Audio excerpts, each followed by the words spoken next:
Thanks, Dad. He's here. He's here. In Chain Sorry Gael gan Shanocht, any Irish speakers in tonight? Yeah, two. Great. It's Misha Stephen. I'm a PhD student in Rhine Gaelia, the Department of Irish in NUIG. My fourth and hopefully final year began this week, registered this week. So what you see standing before you, terrified tonight, is someone who's taking procrastination to pretty extreme lengths.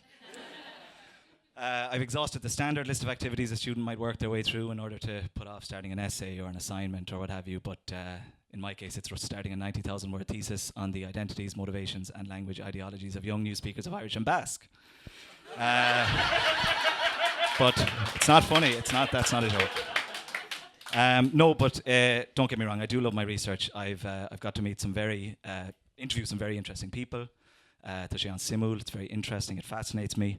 But I would rather stand here combining the very real, very profound dread that I experience before speaking in front of more than 4 people. And the very real, very profound dread experienced by my close friends and family who I've made sit at the back when I attempt humour. I would rather stand here combining those two very real fears than actually start transcribing the interviews and writing about my research. So maybe it won't be my final year, but we'll see. In our era, in all seriousness, I do love my research. It's the field of sociangoliacht, or social linguistics, which is basically the study of how and why languages matter, economically, socially, politically, and how and why they matter differently to different people. I'm researching Gaeilge, obviously a language which is in the unique position of both being an Sanga náisiúnta, or the national language, and a minoritized language also. Minoritized in the sense that just over the course of a few hundred years, the language has been gradually pushed westwards to the Atlantic seaboard, having been originally the primary language of the vast majority of people in the country for a whole host of historic and socio-political reasons that we won't get into now, but the technical sociolinguistic terminology for those reasons is the TANs. But I am allowed to say that because my mum is English, so I'm allowed to say that. But the most recent census, in the most recent census last year, about 1.7 million people declared that they could speak Irish. But in reality, that figure includes everyone from native speakers to the Gaeltacht, to people who may have learnt a little bit of Irish at school, to people who have a positive attitude to the Irish language but who don't speak it, and the awkward fucker with 2 fathers in his name who decided just fuck it, I'll tick the box, it's fine. The more accurate figure is probably a little bit smaller. About 74,000 people over the age of 3 speak Irish every day outside of the education system, and the majority of those people live outside of the Gaeltacht, so kind of tells us that the people who speak Irish and the places it's spoken is changing a little bit. The Irish speakers that I'm researching are described as nuachaintsori, or new speakers, which is basically a fairly recent term to describe people who are fluent and regular speakers of a language that is not their native tongue. So just like me, most of the people that I've interviewed first learned Irish at school, but now speak it in a whole host of different social contexts. But obviously, the Irish language is facing some very real challenges in our globalized, neoliberal, Brexity, Trumpian, pre-apocalyptic society. But despite what you may have had the complete misfortune of reading in the online comment section of the Irish Times or the journal.ie, whatever, about the comment section of any article about any aspect of the Irish language, then no, you might be surprised to hear that Irish is not a dead language.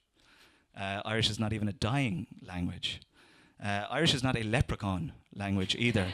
That one was actually the DUP. And I did promise myself I wouldn't mention the DUP tonight, and I even did that really typical stand-up comedian thing, you know, when you see them, they have notes and prompts and stuff scrawled all over their hand, but all I've got written are the words no and DUP. just to remind myself not to mention the DUP.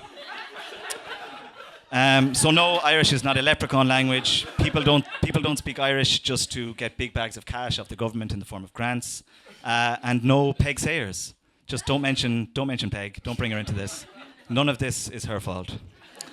But in social linguistics, these beliefs or attitudes that people have towards languages are called language ideologies.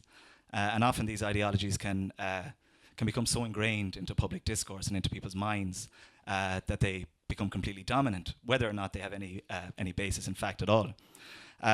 Today, as it happens, quite nicely, is EU Day of Languages.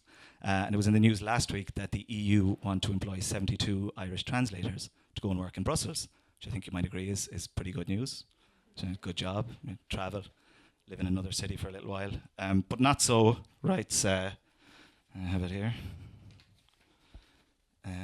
PJ45 in the comment section of the Irish Times. A shame that government money is used in such useless fashion.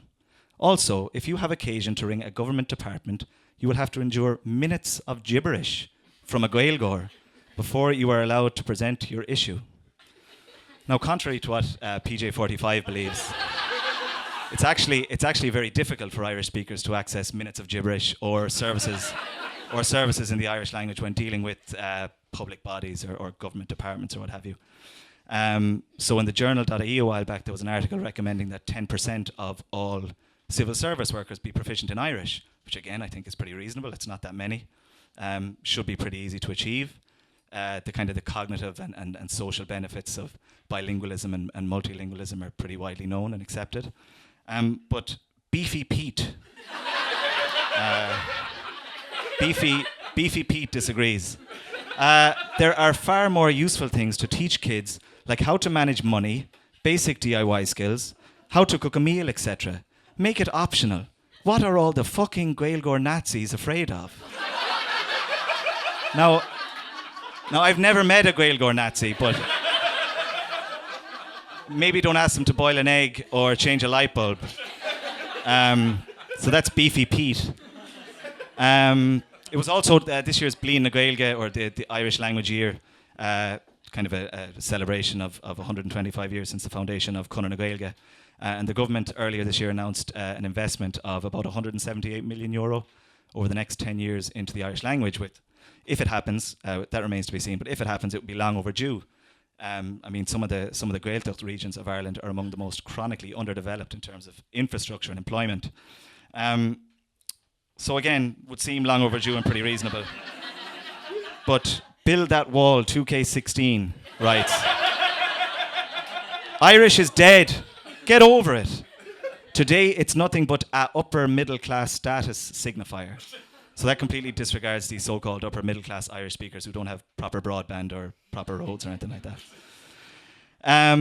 In the journal.ie, again, the last one earlier this year, one of the founders of the PopUp Gaeltacht, I don't know if any of you heard of the PopUp Gaeltacht, started in Dublin a couple of years ago, has since spread all over the country and internationally. There was one in Hong Kong even.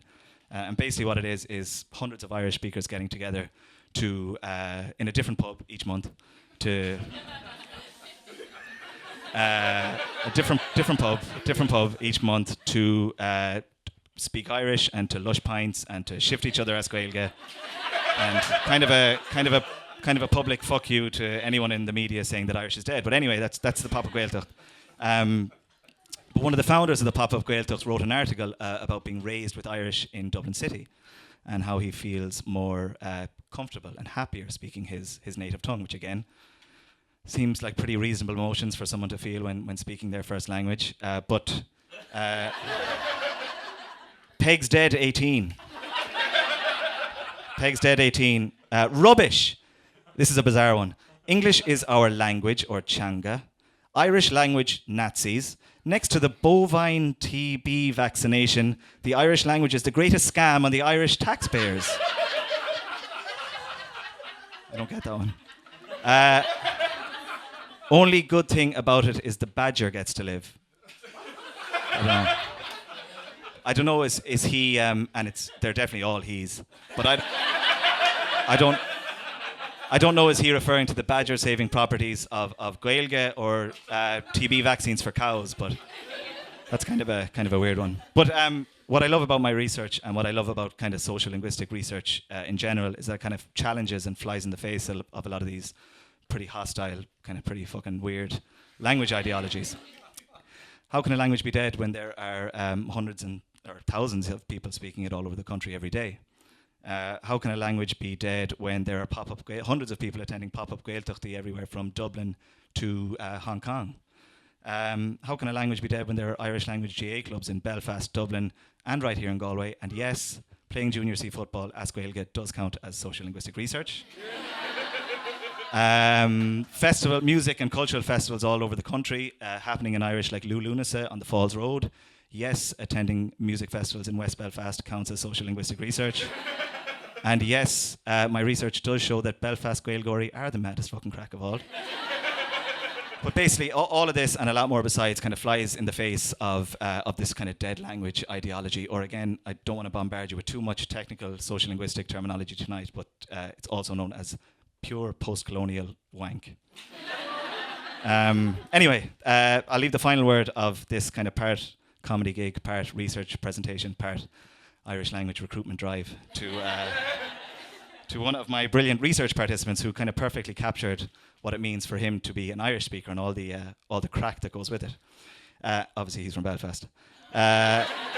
It's like fucking síl eile bheagat. In Orira, it's like living two lives. So, tá síl an bhéarla agam, I have my life in English. In éanacht leis an síl umlán difriúil seo, like underground leis na Gaelgory. So he's a whole other underground life with Irish speakers. Tá sé class.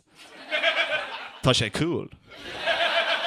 And I agree, it is class, it is cool, it is a little bit underground. So why not find something you love, whether it be music or sport or gangster rap or lushin or shifting or whatever, and try it as Gaeilge, because there's a whole síl eile waiting for you. Gurmagh.